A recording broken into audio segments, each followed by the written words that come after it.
Apreciados hermanos, explico la palabra del domingo 20 del tiempo ordinario. La primera lectura es del libro de los Proverbios, capítulo 9, versículos 1 a 6.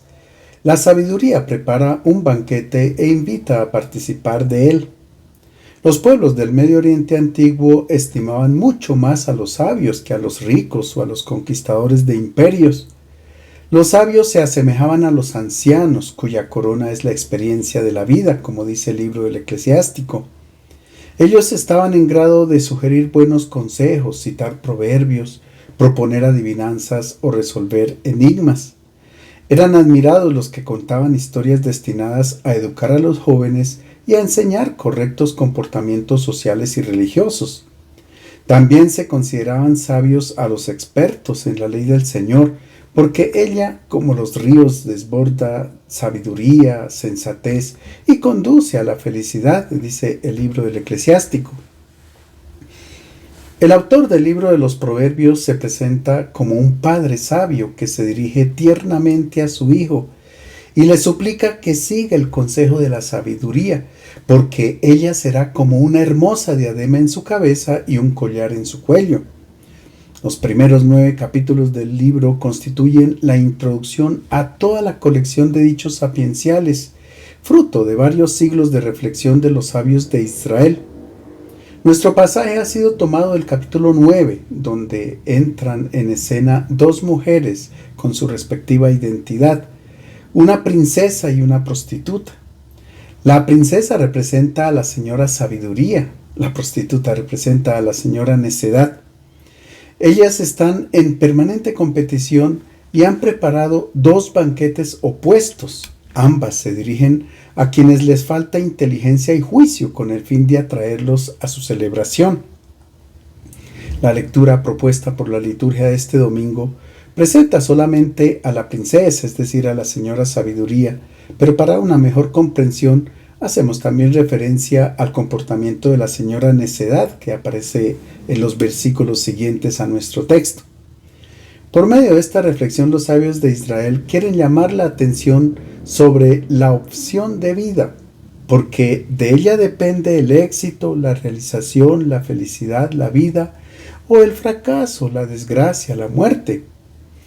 La sabiduría se ha edificado una casa, ha labrado 7 columnas, ha matado los animales, mezclado el vino y puesto la mesa. Ha despachado a sus criadas a proclamarlo en los puntos que dominan la ciudad. El que sea inexperto, venga acá. Al falto de juicio le quiero hablar. Vengan a comer de mis manjares y a beber el vino que he mezclado. Dejen la inexperiencia y vivirán. Sigan derecho el camino de la inteligencia. Entra en escena la sabiduría que construye una hermosa casa con 7 columnas. La columna es el símbolo de la estabilidad, de la firmeza, y el número 7 es signo de la perfección. La sabiduría de Dios es el único arquitecto en el cual el ser humano puede confiar siempre. El Señor es el único que diseña edificios sólidos, indestructibles. Por el contrario, las sabidurías humanas se demuestran frágiles y caducas. Una ideología es desmentida muy pronto por otra que le sigue, y a un sistema filosófico siempre le sucede otro. Solo la sabiduría de Dios no se desgasta con el tiempo, ni es sacudida por terremotos ideológicos. Los vientos de la moda y la aparición de nuevas doctrinas no la afectan. La persona que construye su vida sobre la sabiduría de Dios no encontrará sorpresas negativas a lo largo de la vida, porque se parece a un hombre prudente que construyó su casa sobre la roca. Cayó la lluvia, crecieron los ríos, soplaron los vientos y se abatieron sobre la casa, pero no se derrumbó porque estaba cimentada sobre roca. En nuestro pasaje, una vez que la sabiduría ha construido su propio palacio, envía a sus doncellas a puntos estratégicos de la ciudad para invitar a todos a la mesa preparada por ella. Ofrece gratis el pan que sacia y el vino que da alegría. Probablemente esta casa a la que la señora Sabiduría invita es la escuela regida por los sabios de Israel, donde se enseñaba la sabiduría.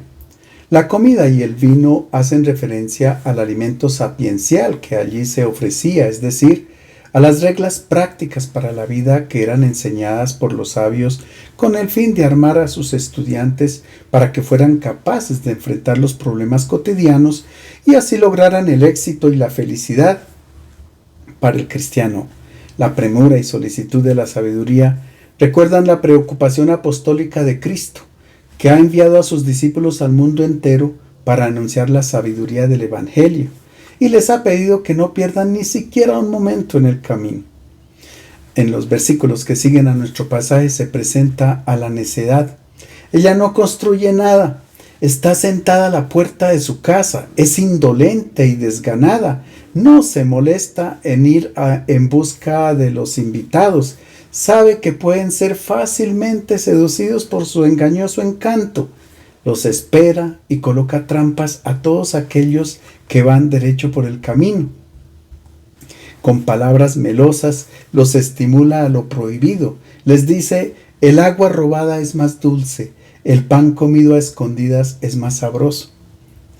Lo propio de la necedad es el elogio del placer inmediato que, como sabemos, captura a muchos con facilidad, pero conduce a la ruina. Quien queda cautivo de la necedad es como un hombre insensato que edificó su casa sobre la arena.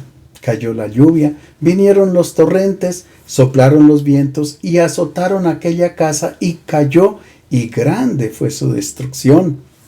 En realidad, quien sigue a la señora necedad no sabe que en su casa están los difuntos, que ahora son como sombras en el reino de la muerte.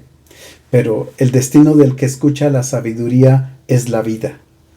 La segunda lectura es de la carta a los Efesios, capítulo 5, versículos 15 a 20. El autor invita a los cristianos a que se comporten como sabios. Nos encontramos al inicio de la década de los 60, cuando se está apagando el entusiasmo inicial que motivó a los creyentes para dar su adhesión a Cristo. Ahora la comunidad cristiana ha caído en la monotonía, se ha instalado y acomodado. A pesar de que Pablo está en la cárcel, se sigue preocupando por la vida de los cristianos y de las comunidades que fundó y acompañó. Él exhorta a los creyentes para que lleven una vida coherente con los compromisos que asumieron con Cristo el día de su bautismo. Les pide que abandonen la antigua forma de vida para asumir la nueva, revistiéndose de Cristo, imitando a Dios, pasando de las tinieblas a la luz. Es así como pueden morir al hombre viejo y asumir la vida del hombre nuevo. En este contexto, Pablo propone unas normas de sabiduría que se traducen en normas prácticas de conducta. Hermanos, cuiden mucho su comportamiento. No obren como necios, sino como personas sensatas, que saben aprovechar bien el momento presente porque corren tiempos malos. Por eso no sean imprudentes, antes bien procuren entender cuál es la voluntad del Señor. No se embriaguen con vino que engendra lujuria, más bien llénense de espíritu. Entre ustedes entonen salmos, himnos y cantos inspirados, cantando y celebrando al Señor de todo corazón, dando gracias siempre y por cualquier motivo a Dios Padre, en nombre de nuestro Señor Jesucristo. A nuestro pasaje lo precede un fragmento de un antiguo himno cristiano que invitaba a los creyentes a redescubrir la luz de Cristo. Dice: porque antes ustedes eran tinieblas, pero ahora son luz en el Señor. Anden como hijos de luz. Todo lo que se hace visible es luz. Despierta tú que duermes y levántate de entre los muertos y te alumbrará Cristo. En la perspectiva de Pablo, vivir como hijos de la luz significaba asumir los compromisos adquiridos el día del bautismo. El apóstol hace un llamado a los cristianos para que no obren como necios, sino como personas sensatas. En otras palabras, el cristiano no puede de manera estúpida o insensata volver a los comportamientos del hombre viejo, a pesar de que los tiempos no sean favorables. No es para quejarse del presente o para refugiarse en la nostalgia del pasado que el autor de la carta recuerda a los cristianos de su tiempo corren tiempos malos. Quiere más bien ponerlos en guardia contra los vicios que acaba de enumerar: amargura, pasión, enojo, gritos, insultos y todo tipo de maldad. Estos vicios caracterizaban el comportamiento de los paganos y amenazaban con difundirse incluso entre los bautizados. Ya Pablo había escrito a los Gálatas: Cristo murió por nuestros pecados conforme a los planos de nuestro Dios y Padre para rescatarnos de este mundo perverso. La persona sabia no se adapta a la moralidad corriente del mundo, sino que reconoce que el mal existe, pero sabe aprovechar el momento presente para hacer el bien. La exhortación continúa con una invitación a la sabiduría. No sean imprudentes, procuren entender cuál es la voluntad del Señor. El apóstol también hace referencia a la templanza, porque los excesos en la bebida del vino provocan libertinaje moral. Los iniciados en el culto del dios griego Dionisio alcanzaban el éxtasis recurriendo a bebidas alcohólicas, tenían convulsiones y se comportaban como poseídos. El cristiano no tiene nada que ver con esas prácticas porque está lleno del Espíritu Santo recibido en el bautismo. Es por esto por lo que el creyente es sobrio, rechaza todas las formas de corrupción, permite que el Espíritu llene su corazón y se dona con amor a Dios y a sus hermanos. Finalmente, el autor de la carta hace una invitación a la oración, a la alabanza y a la acción de gracias al Señor. Los hermanos de la comunidad se reúnen para orar, cantar, meditar juntos la palabra de Dios. El diálogo permanente con Dios los mantiene unidos, atentos y vigilantes, pero sobre todo comprometidos con la obra de Dios. Es así como ellos evitan la insensatez y adquieren la sabiduría que los lleva a la vida. El Evangelio es de San Juan, capítulo 6, versículos 51 a 58. Jesús invita a comer su carne y a beber su sangre para tener vida eterna. Nuestro lenguaje es siempre limitado para hablar de Dios. Tenemos que utilizar imágenes y metáforas. En ocasiones nos referimos a Dios como el Rey, el Pastor, el Escudo, la Roca, el Padre, etc., que son imágenes de nuestro mundo y que resultan pobres para identificar al Señor. El profeta Oseas introdujo la imagen de la relación amorosa de Dios para con el pueblo de Israel. El Señor dice: «He aquí, la seduciré, la llevaré al desierto y le hablaré al corazón». En nuestro pasaje, Jesús sigue utilizando imágenes y metáforas para revelar su identidad.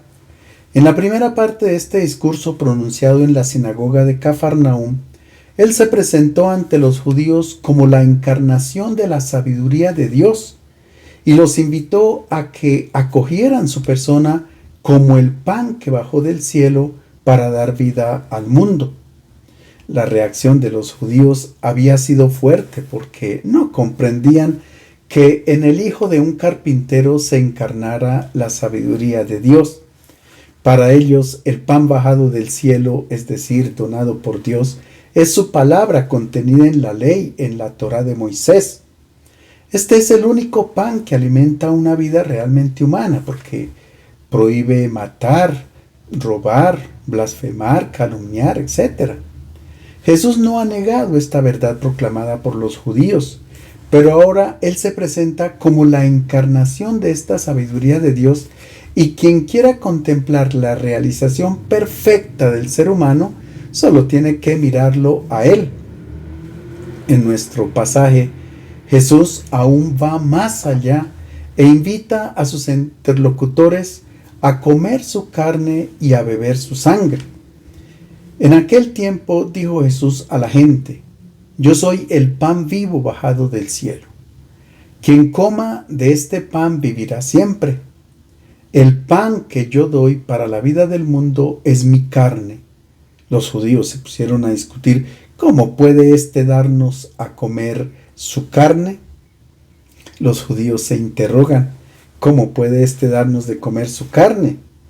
Tal vez para nosotros puede parecer el rechazo de una propuesta canibalesca, porque para nosotros carne es la que compramos en el mercado para la comida. Pero en tiempos de Jesús, cuando se decía que el ser humano era carne, se quería manifestar que la persona es frágil, débil, limitada, se enferma, se vuelve vieja y finalmente muere. En otras palabras, se quería decir que el ser humano pertenece al mundo terreno, no a la esfera de Dios que es eterno e inmortal. Jesús se presentó como carne, como hombre débil, limitado, mortal, igual que nosotros, pero con una grande diferencia.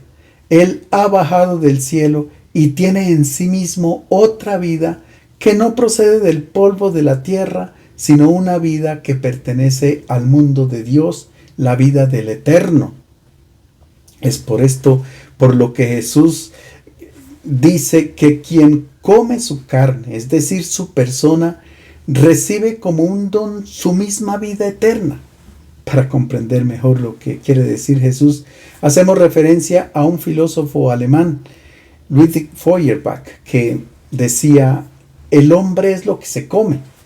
Feuerbach hacía esta afirmación en sentido material, pero aquí aplica muy bien en sentido metafórico. Nosotros también utilizamos metáforas que hacen referencia al alimento. Es que para que el hombre viva, no solo necesita del alimento material, sino que tiene necesidad de otro alimento que alimenta la mente y el corazón. En este sentido también utilizamos los verbos comer, beber, asimilar, nutrirse. Con frecuencia se habla de personas que comen o devoran libros. Si una persona se alimenta solo de telenovelas y otra persona se nutre de obras filosóficas, ahí aparecen dos personas muy diferentes, tanto en su forma de ser como de pensar y de actuar. Si alguien bebe de la información deportiva y otro se alimenta de la literatura universal, es claro que son dos personas muy distintas, porque cada una se ha nutrido con alimentos distintos. Hoy mucha gente bebe del contenido de las redes sociales o de los medios de comunicación y notamos un cambio en la sociedad. El alimento es una metáfora para indicar que se asimila una sabiduría o un modo de vivir. También en la Biblia se emplea este lenguaje metafórico para referirse a la sabiduría de Dios que debiera ser asimilada y encarnada en nuestra vida. En el libro de los Proverbios, la sabiduría de Dios es presentada con la imagen de una bella señora que prepara un banquete e invita a todos a comer. Vengan, coman mi pan, beban el vino que he preparado y ustedes tendrán vida. Cuando uno elige el alimento para comer, lo debe seleccionar muy bien. Se debe fijar que no esté vencido o que no esté dañado, porque puede ser un veneno. Adán no eligió bien el alimento y recibió el fruto del árbol de la ciencia del bien y del mal que no debía comer porque estaba prohibido. Era un alimento que conducía a la muerte. Incluso Jesús advirtió a sus discípulos sobre el alimento de los escribas y fariseos porque era una levadura que contenía una catequesis falsa. Si ellos comían o asimilaban esta catequesis, se intoxicaban porque asumían los pensamientos y los razonamientos de ellos. Hoy también puede haber mucho alimento que contiene veneno e intoxica. Jesús nos propone el alimento verdadero, el que alimenta una vida que no termina. Este pan que Él nos ofrece es su persona. Comiendo su carne, es decir, asimilando el evangelio que Él predica, se obtiene la vida del eterno. Sin embargo, los judíos afirmaban que ya tenían un alimento que conduce a la vida, y es la palabra de Dios que está en la Torá. Pero ellos aún no se daban cuenta que estaban de frente a la palabra de Dios, no escrita sobre un libro, sino encarnada en una persona, en Jesús de Nazaret. Hasta aquí Jesús ha hablado de la palabra de Dios que se encarna en él y ahora comienza a hablar de la Eucaristía. En ella Él es carne para comer y sangre para beber. Les contestó Jesús: Les aseguro que si no comen la carne y beben la sangre del Hijo del Hombre, no tendrán vida en ustedes.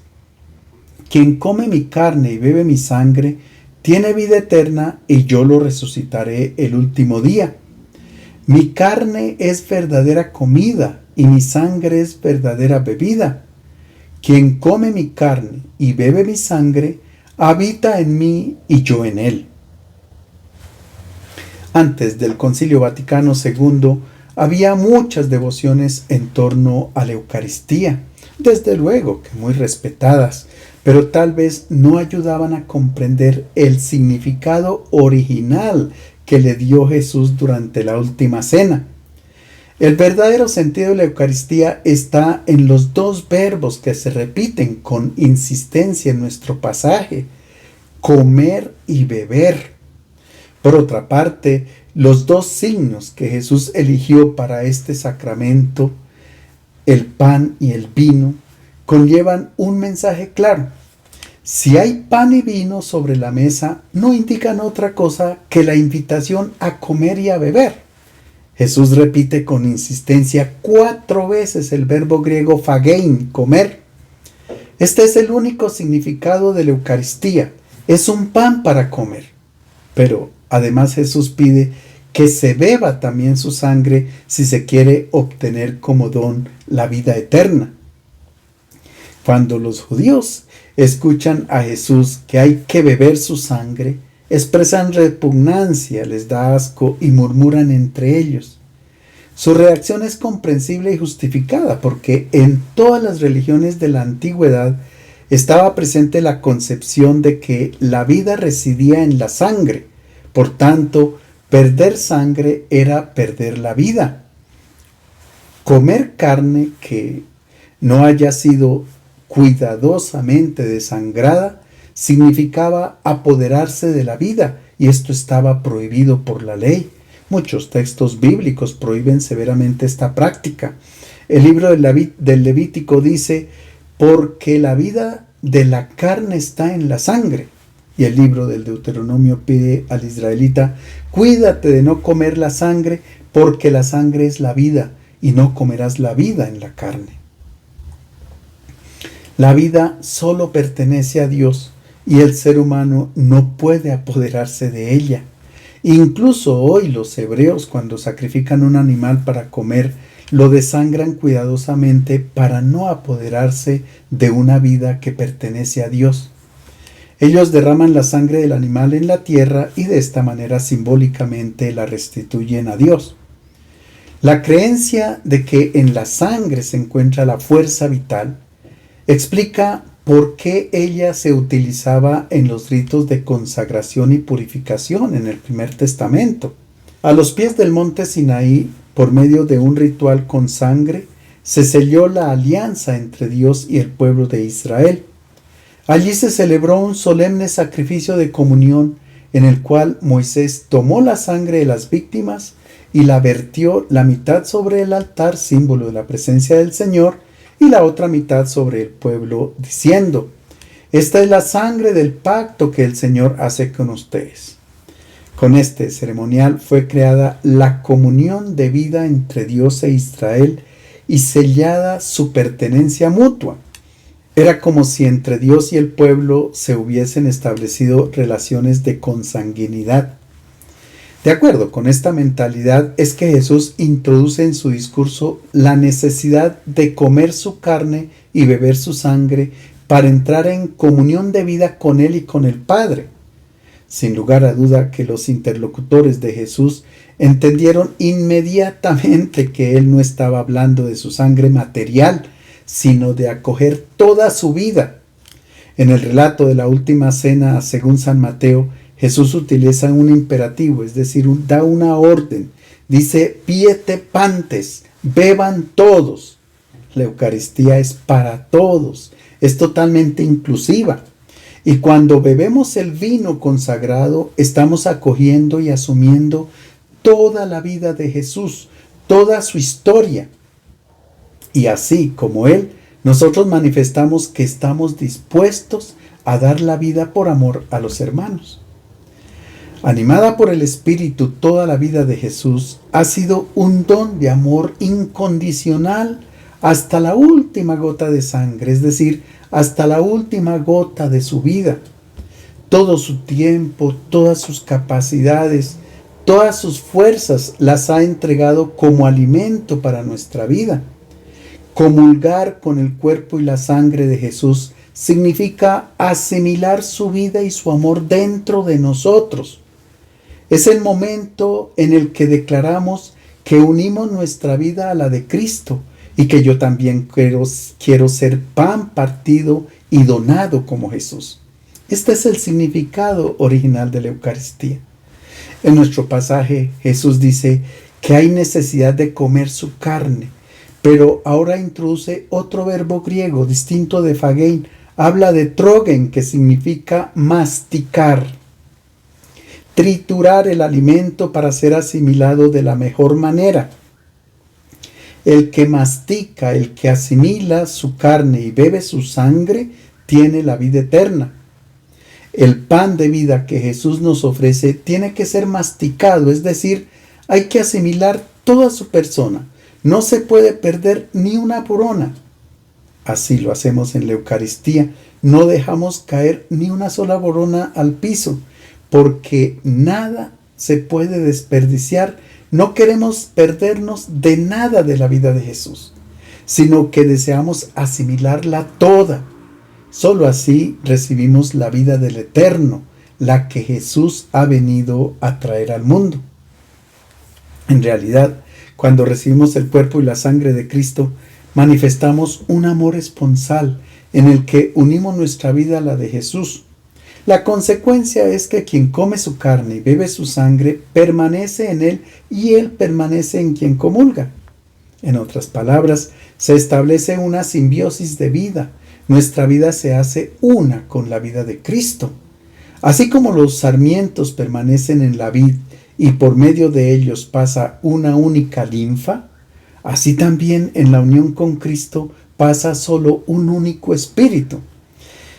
El Espíritu es la vida divina que nosotros acogemos y que luego se manifiesta en la vida de amor para con nuestros hermanos. Ahora escucharemos de Jesús 2 veces más el verbo trogen, porque hay que masticar el pan, que es Él.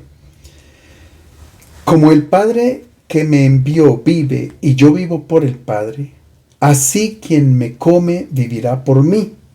Este es el pan que descendió del cielo, no como el que comieron sus padres y murieron. El que mastica este pan vivirá para siempre. Nuestra vida biológica se acaba. Cada respiro es un paso a la muerte, pero hay una vida que es eterna, porque la muerte no la puede cancelar. Es la vida del Padre del cielo que ha sido donada al Hijo.